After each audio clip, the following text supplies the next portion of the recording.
we are going to change our orientation. We're going to change millenniums. We're going to change continents right now. And we're going to North America, a story that starts in Pennsylvania. All right. Let me just do this. All right. Yeah. So yeah. So Jake Entz, okay? That's E-N-T-Z, and that's German, all right? From Lycoming County, Pennsylvania, in Upper Fairfield Township, was seeking adventure and change when he got on a train in 1910 and started riding the shiny rail west.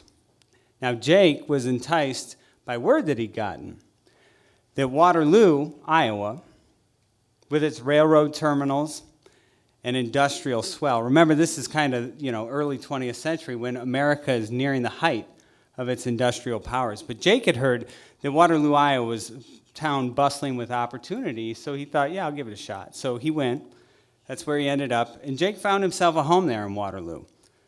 He opened up a restaurant near the rail hub. That was known as the Entz Cafe.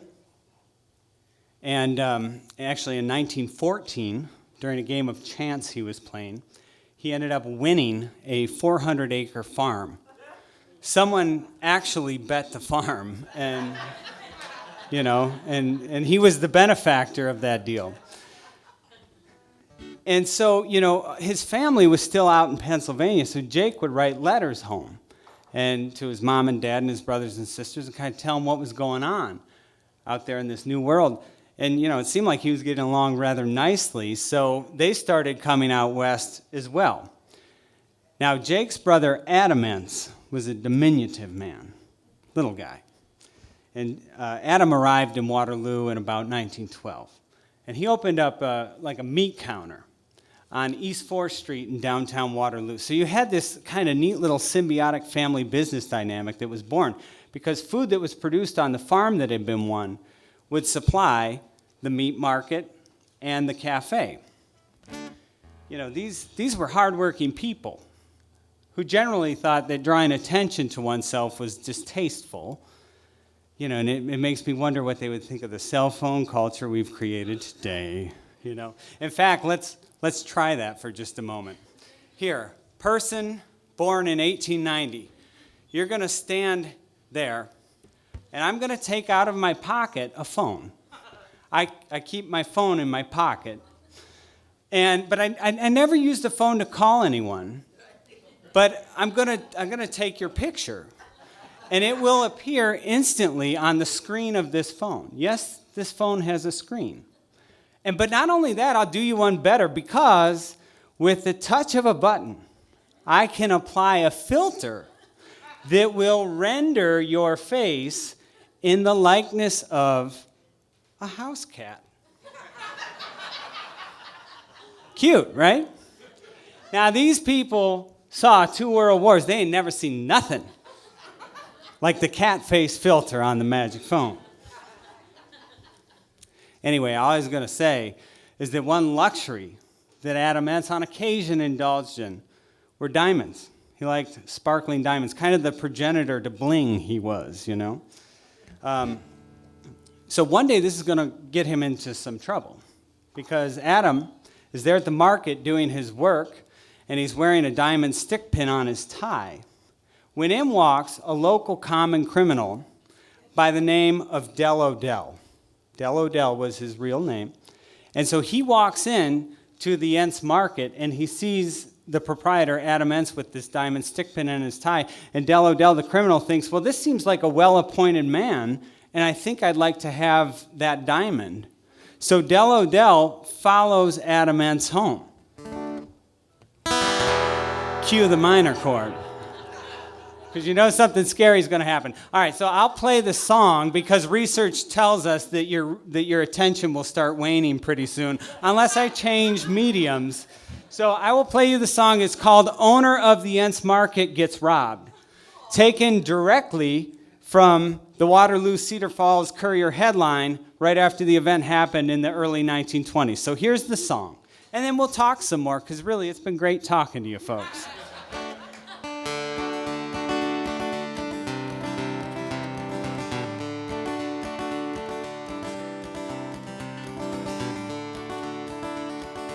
Adam Entz ran a meat market by the rail hub. At his brother Jake's, you could sweep the floors and get some grub. Young men taking on America in the roaring 20s. But the riffraff catches on if you got a little money. Now the owner of the Entz Market gets robbed. Del O'Dell did the job. He cleaned out the loot upon breaking in, but he wanted Mr. Entz's diamond stick pin. So the thief cut the lights, and when Adam Entz came home, a blow to the head was waiting for him. Going with Miss Meyer, he was Del O'Dell lineman by trade. Lately she'd been talking about the home they never made. So Del did the deed, he skipped, got busted when he returned to town. Entz got well, facts were shared, Del was prison bound. Now the owner of the Entz Market gets robbed. Del O'Dell did the job. He cleaned out the loot upon breaking in, but he wanted Mr. Entz's diamond stick pin. So the thief cut the lights, and when Adam Entz came home, a blow to the head was waiting for him.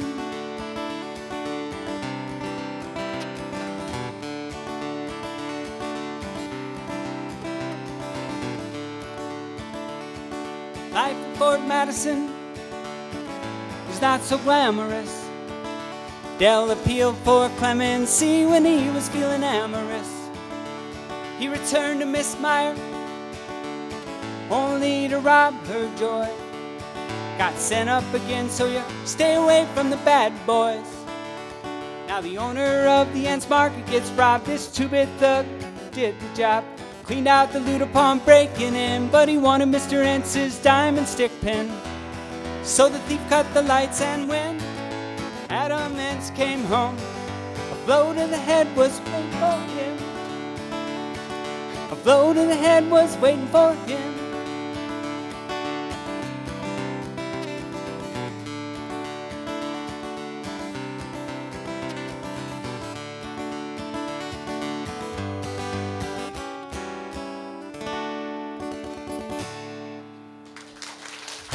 Now,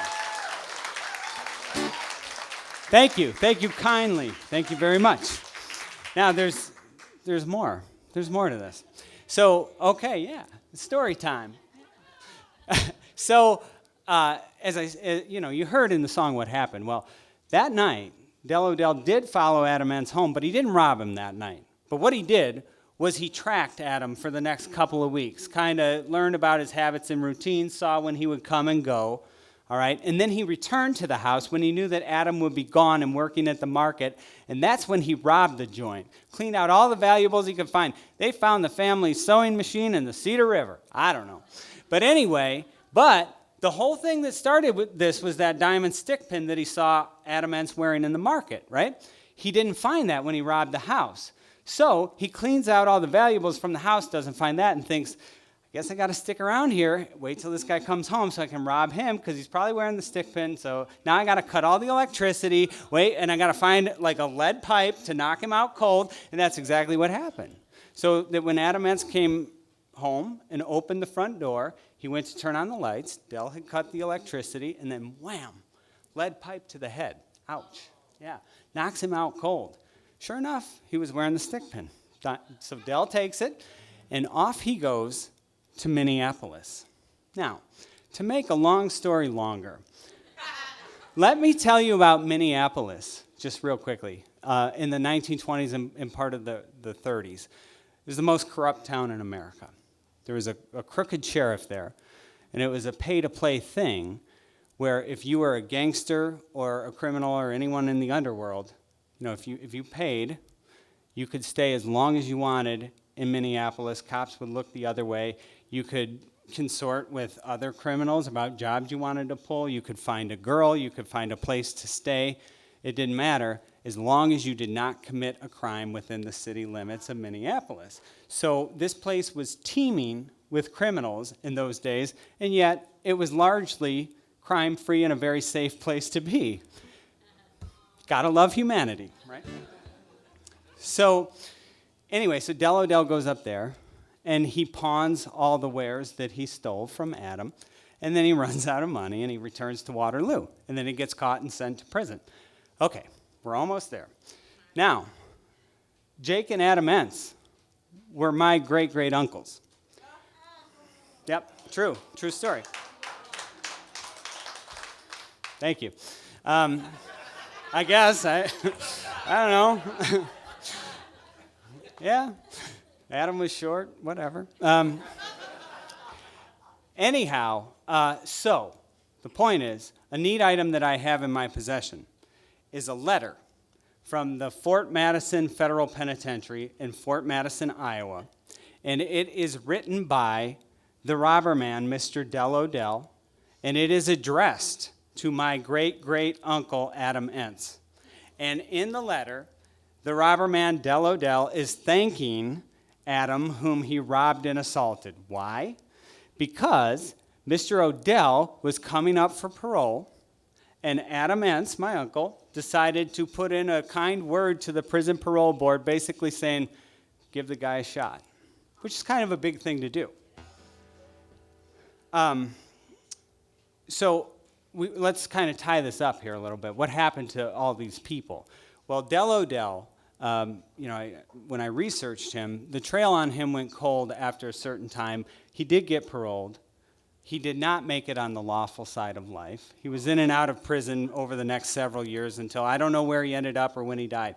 As for my Uncle Adam, he recovered, he fractured his skull with the lead pipe to the head, but he recovered. He lived to be 95, and he died in the mid-1980s. And I was just a baby, so I don't know if I ever met him, but I have no recollection. But how I came to all this is that when I would go out and stay with my grandparents on their farm in Waterloo, my grandpa's farm was the same farm that was won in the game of chance in 1914. You guys are good. You connected that. But when I went out and stayed with them, my grandpa told me this story at some point, and it took the roof off the house for me. I was just completely captivated by this. And so much so that on more than one occasion I struck a deal with my grandparents that if I behaved during the homily in Sunday morning Mass, after church, we would drive by the house where the robbery took place while my grandfather recounted in precise detail the events of that night. And the house still stands today out in Waterloo where this robbery took place. And every time my grandpa would tell me that story, I would go to bed exhilarated and scared. And that's my story.